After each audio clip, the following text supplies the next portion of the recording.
Assassination of Archduke Franz Ferdinand, the shot that started World War I, one pistol shot, and the world was plunged into the deadliest war humanity had ever seen. But to truly understand how the assassination of Archduke Franz Ferdinand in Sarajevo set fire to the entire globe, we must step back in time, to the simmering tensions of Europe, where old empires, rising nationalism, and dangerous alliances created a powder keg, just waiting for a spark. By 1914, Europe stood on edge. The Austro-Hungarian Empire, once mighty, was cracking under the weight of nationalism. Serbia, small but defiant, dreamed of uniting all Slavic peoples under its banner, a dream that clashed directly with Austria's rule over Slavic provinces like Bosnia and Herzegovina. Meanwhile, Germany stood behind Austria, Russia stood behind Serbia, France stood behind Russia, and Britain watched nervously. It was a house of cards, where one wrong move could bring it all down. Archduke Franz Ferdinand was heir to the Austro-Hungarian throne. Stern, proud, yet reform-minded, he sought to modernize the empire by granting more autonomy to its ethnic groups. Ironically, this very idea could have weakened Serbian ambitions, making him a target. But Franz Ferdinand was also a man deeply in love, with his wife, Sophie, a woman considered below his royal rank. Despite the empire's disapproval, they married, and on June 28, 1914, they rode together through the streets of Sarajevo, unaware that fate had chosen this day to change history forever. In the shadows, however, a group of young nationalists plotted. They were members of the secret Serbian society known as the Black Hand, sworn to unite all Slavs and prepared to kill to achieve it. Among them was a sickly 19-year-old student named Gavrilo Princip. Frail in body but fiery in spirit, Princip and his comrades carried pistols and bombs into Sarajevo, ready to strike at the heart of the empire. June 28th was not just any day. It was St. Vitus's Day, sacred in Serbian history, marking the anniversary of the 1389 Battle of Kosovo, when Serbs fell to the Ottoman Turks. To Serbian nationalists, this was a day of sacrifice, martyrdom, and destiny. For the Archduke to visit Bosnia, a territory Serbia claimed, on this very date felt like a deliberate insult. The symbolism of the day gave the conspirators an almost religious sense of purpose. On that summer morning, Sarajevo was alive with anticipation. Crowds lined the streets, waving flags, craning their necks to catch a glimpse of the Archduke and his wife. The city bustled with carriages, soldiers in crisp uniforms, and local citizens in traditional dress. Hidden among the crowds, the young assassins waited, each assigned a position along the route, their nerves tightening with every passing minute. Just after 10 a.m., the Archduke and Duchess climbed into their open-topped car. Their vehicle was part of a 6-car procession, winding through Sarajevo's narrow streets. Guards stood at attention, the crowd cheered, and the motorcade rolled forward, completely unaware that a gauntlet of assassins was waiting. Every bump of the car, every twist of the road, brought Franz Ferdinand closer to destiny. As the motorcade neared the river, one of the assassins, Nedeljko Kabrinović, hurled a hand grenade at the Archduke's car. But fate intervened. The bomb bounced off the folded-down roof and exploded under the car behind them, wounding 20 bystanders and officers. Smoke filled the air, screams echoed through the streets, and Kabrinović swallowed a cyanide pill before leaping into the river, only to vomit up the poison and be dragged out by police. The assassination attempt had failed, or so it seemed. Miraculously unharmed, the Archduke and Sophie remained calm. Franz Ferdinand leaned over to his shaken wife and whispered, "Sophie, we must go on. These people came to see us." His stubborn determination would soon seal their fate. The motorcade pressed on, but the conspirators still had men stationed ahead. The hunt was not over. The Archduke insisted on changing the plan. He wanted to visit the wounded from the bombing at the hospital. But a crucial mistake was made. The drivers were not informed of the new route. As the cars turned onto a narrow street, they found themselves face to face with a young man who had almost given up hope, Gavrilo Princip. At that fateful moment, the car stalled, just meters from where Princip stood. Seizing the chance, he stepped forward, raised his pistol, and fired 2 shots that shook the world. The first bullet struck Sophie in the abdomen. The second pierced Franz Ferdinand's neck. Within moments, the heir to the throne of Austria-Hungary and his beloved wife lay dying in the back of their car. As blood poured from his wound, Franz Ferdinand turned to Sophie and whispered his final words.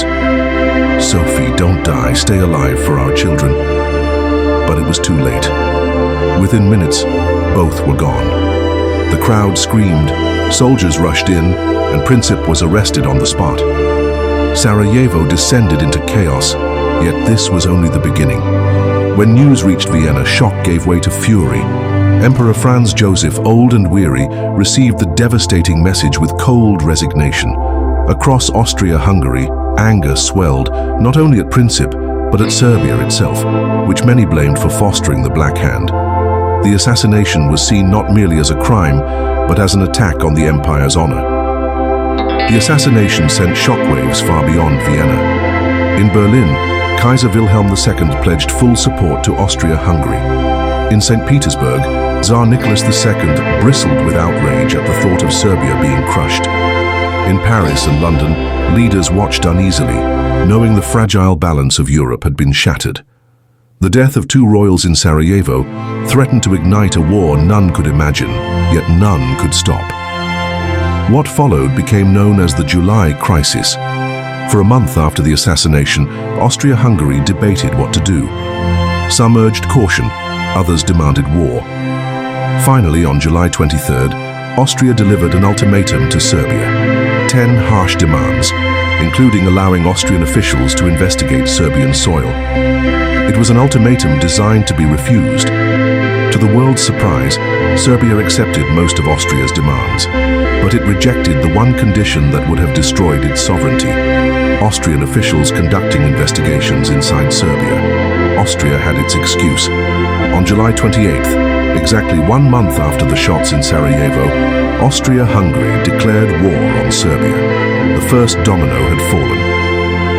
As Austria declared war, Russia, protector of the Slavs, sprang to Serbia's defense. The Tsar ordered the mobilization of Russia's vast army, moving troops toward Austria's borders. But in Berlin, this was seen as a direct threat. Germany, Austria's ally, now prepared to strike. Germany demanded Russia halt its mobilization. When the Tsar refused, Germany declared war on Russia on August 1st, 1914. 2 days later, Germany declared war on France. The alliances that once promised stability now dragged Europe into catastrophe. The gunshots in Sarajevo had triggered a chain reaction that no one could stop. Germany now turned to its war plan, the Schlieffen Plan. Instead of fighting Russia first, Germany struck at France by invading neutral Belgium. The strategy was bold, ruthless, and fateful. For when German troops marched into Belgium, they crossed a red line. Britain, protector of Belgium, entered the war. The world was now fully engulfed. Within weeks, the assassination in a small Balkan city had escalated into a global war. Germany, Austria-Hungary, and the Ottoman Empire stood against Russia, France, and Britain. By August 1914, millions of men were marching to the front. The world had stumbled blindly into the abyss of total war, all because of 2 bullets fired in Sarajevo. Meanwhile, Gavrilo Princip, the man who fired the shots, was dragged away by police. At his trial, he showed no remorse, declaring, "I am a Yugoslav nationalist, aiming for the unification of all South Slavs." Too young for the death penalty, he was sentenced to 20 years in prison. But tuberculosis and starvation claimed him just 4 years later, at the age of 23.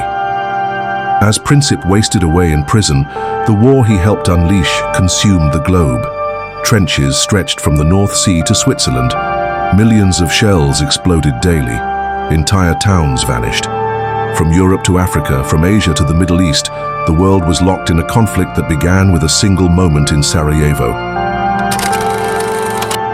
By the war's end in 1918, more than 16 million people were dead, soldiers and civilians alike. Entire empires collapsed: Austria-Hungary, Ottoman, German, Russian. The map of Europe was redrawn, but the scars of Sarajevo remained. The shots that killed Franz Ferdinand had not only ended lives, they had ended an era. The greatest irony was this: Franz Ferdinand had opposed war with Serbia. He believed diplomacy, not bloodshed, was the future of Austria-Hungary.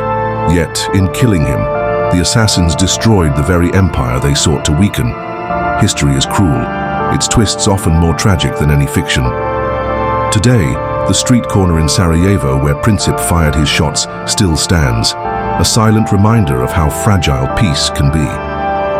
Tourists walk the cobblestones, unaware they are standing where the 20th century's deadliest storm began. History whispers there, louder than any monument. The assassination of Archduke Franz Ferdinand was not the sole cause of World War I, but it was the spark that ignited the powder keg. Nationalism, imperial rivalries, militarism, and secret alliances had built the bomb. Princip's pistol simply lit the fuse. Sarajevo teaches us a chilling lesson. History can turn on the smallest of moments. A wrong turn by a driver, a young man with a pistol, and the fate of nations is forever changed. In the blink of an eye, peace becomes war, and generations suffer the cost. World War I set the stage for everything that followed: the Russian Revolution, the rise of fascism, World War II, even the Cold War. In many ways, the 20th century began on June 28, 1914, in Sarajevo. One city, one moment, one shot that echoed across decades. Behind the politics and history lies a human tragedy. A husband and wife murdered in front of each other. A young man consumed by ideology. Millions of ordinary people whose lives were torn apart. The assassination of Franz Ferdinand was more than a political act. It was the story of love, hatred, and the fragility of human life. One pistol shot, and the world was never the same again.